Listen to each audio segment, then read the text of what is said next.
but remember now, tell anybody you want to about Sunday morning. Remember, Sunday morning we're going to talk about zombies. And we're going to talk, and I'm going to give you a 100% accurate prediction about the election. 100%. No, it's not going to be some corny mess. I am going to give you a 100% accurate prediction about the election. And you'll feel at ease from there on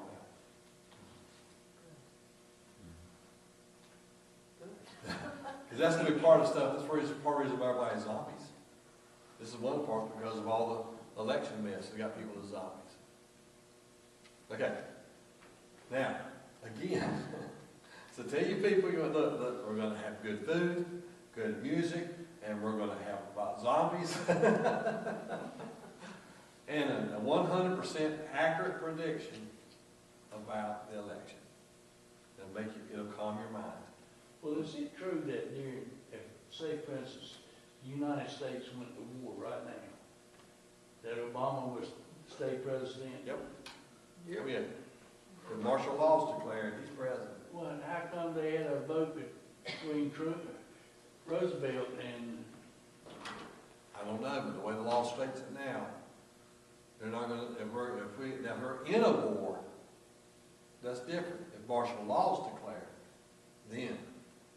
Because we've had guys, John F. Kennedy, he actually was the one that started it, the Vietnam conflict. Then you had Johnson, who got tired of it and said, I will not run nor accept another nomination. And then you had Tricky Dicky come in. And so during war, you can. It's not the war, it's martial law. It's not the war overseas, it's the war over here. Yeah.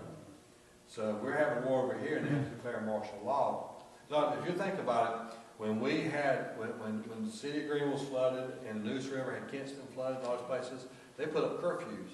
I was in New England, but I was keeping up with everything because I was constantly talking to my kids and we were watching Channel 9 News off of Facebook. They had a direct feed off Facebook and you got to see them while they were talking in between their broadcasts and drinking Starbucks. And I mean, it was really kind of cool. They go, you ready to get on the air now? 3, 2, 1.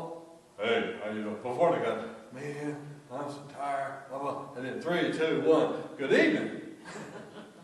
So we were watching all those feeds, and they had curfews. If you got caught with those curfews, you could possibly go to jail. So when we got Kitty out of the hospital that Sunday, they wrote her a prescription that she needed that night, and I couldn't get to a drugstore before 5 o'clock, and the drugstore was closed.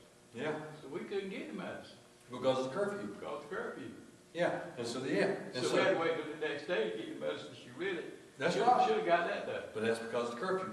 That is a small form of martial law. Small.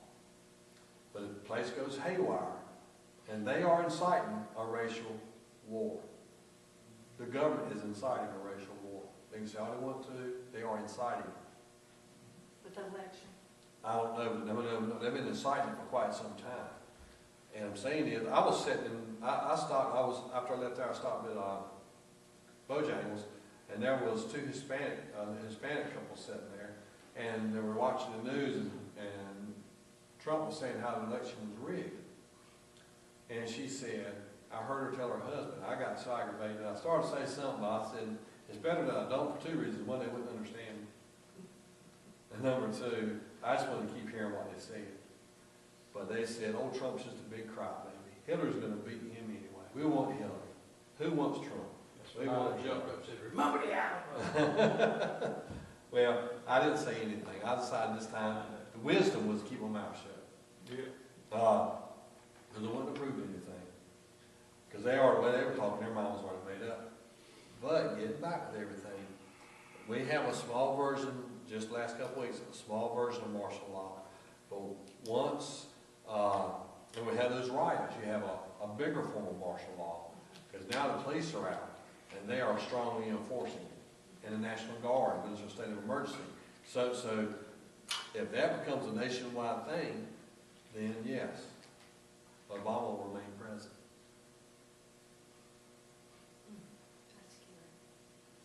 I do know this, I was on the plane with a guy, he said it was a golf pro from Martha's Vineyard. The golf pro is the guy that runs the golf place, and he said that Obama's been there for the last 4 years, and he said that, I said, was he a good golfer? He said, not really.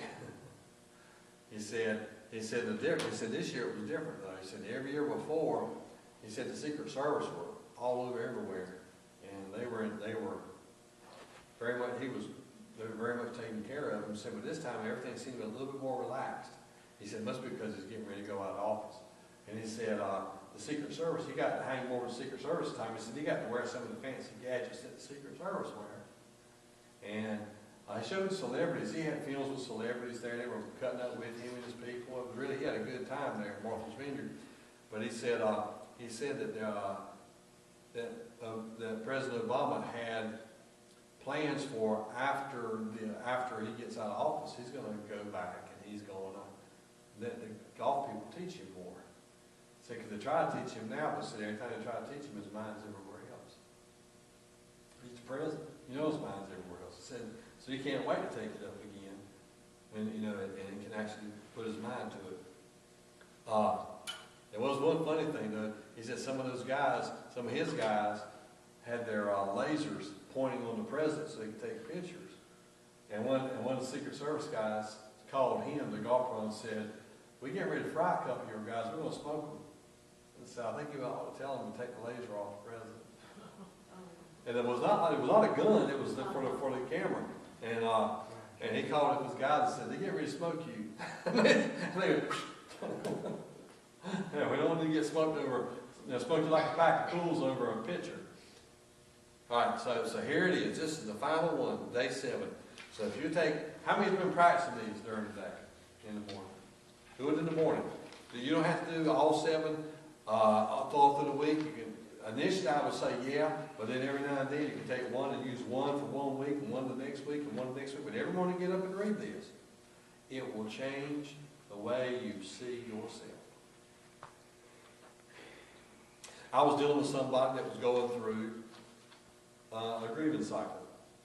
And I was trying to find a better way to get through this grievance cycle because not only did they have a grievance cycle, they had some PTSD and CTSD. And so what I did was, I asked God, I said, "God, you got to show me how to help this person through this." And there's something they're doing with the military now that's very successful. And it hurts to start with, but it's very successful with PTSD guys. And it's called repetitive therapy. Repetitive therapy is where they take the guys and the event that causes the PTS, they go over it and over it and over it and over it and over it and over it and over In it. the same situation? Keep on talking about it over and over. Because what they want to do when you got the PTSD, you don't want to talk about it. And so every time you hear it and think about it, and so if you keep talking about it, you take the edge off of it. You keep talking about it, eventually you can be calm about it. And so that repetitive therapy has been very successful with right meaning the troops. And so I took this person and I said, "Here's what I want you to do." And I went down the top 3 things they were warning about. And I said, "Here's what I want you to do every day." I said, "Here's what you do. Number 1, put one thing, one hurtful memory, one about this person. One hurtful memory. One. And I want you to write it down. And I want you to talk to your spouse or talk to your sibling about this once a week. Talk about that one painful memory that you don't want to talk about. Then I want you to write down 7, take 7 positives and erase a negative. I want you to write down 7 positive memories about that person.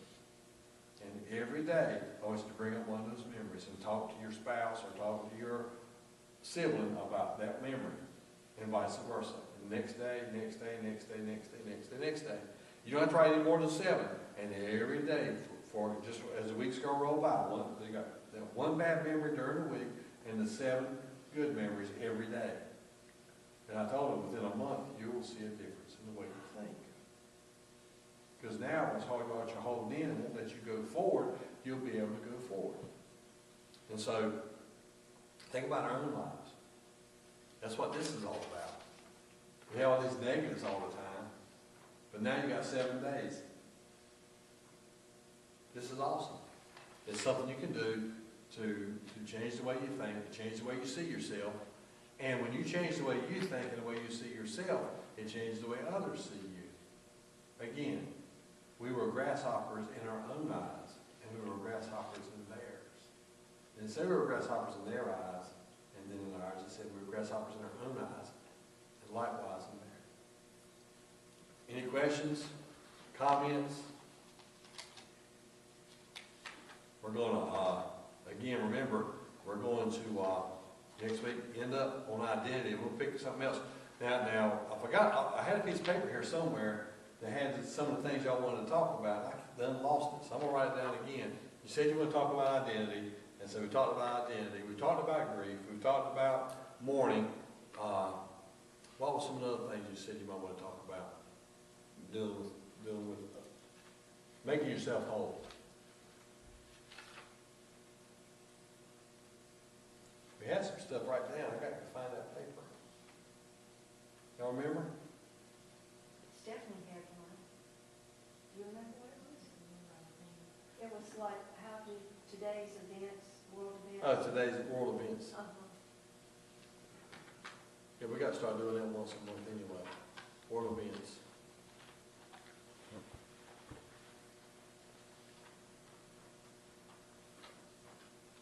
Yep. I heard that. I don't know. I got to look it up. I've got that. I shouldn't even say it without looking it up first, but it was so profound that I still want to say it. Y'all can look it up. Y'all tell me if y'all seen it. I've heard that Putin is asking Russians that are in the United States to come back home. That's good. So if he's asking his people to come back home, that, yeah, so that's what I heard. All right, so now, world events, but there's something about being made whole, something,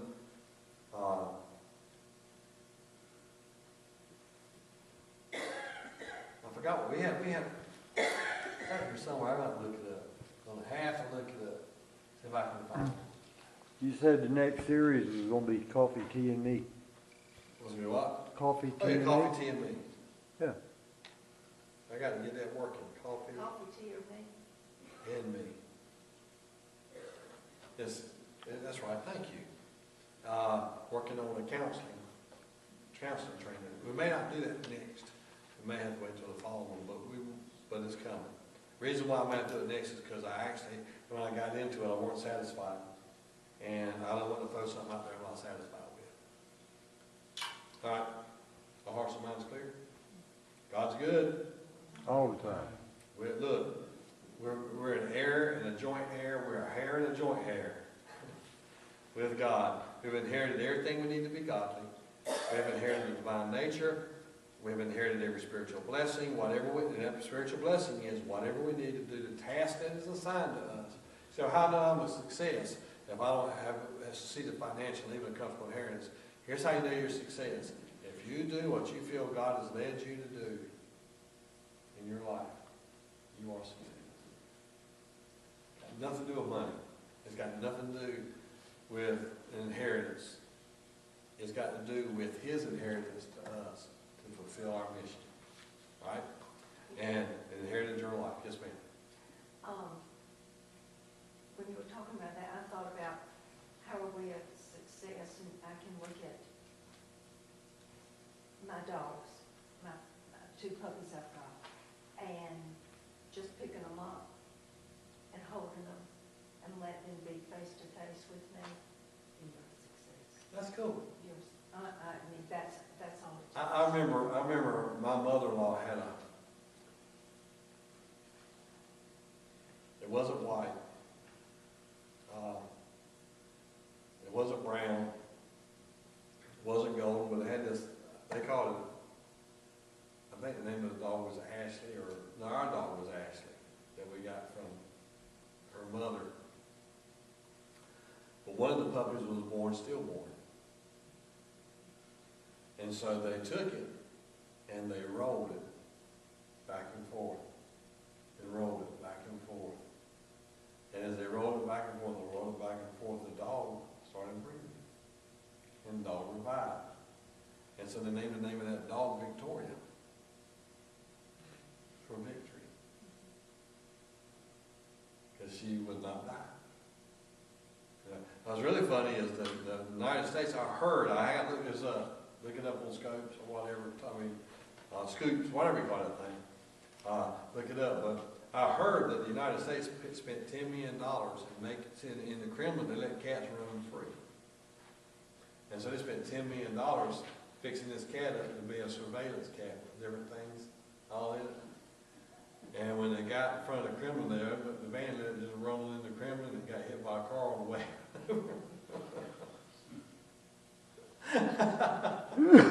had a lady up in New England said that she had to put her dog down. The other said, well, was it mad?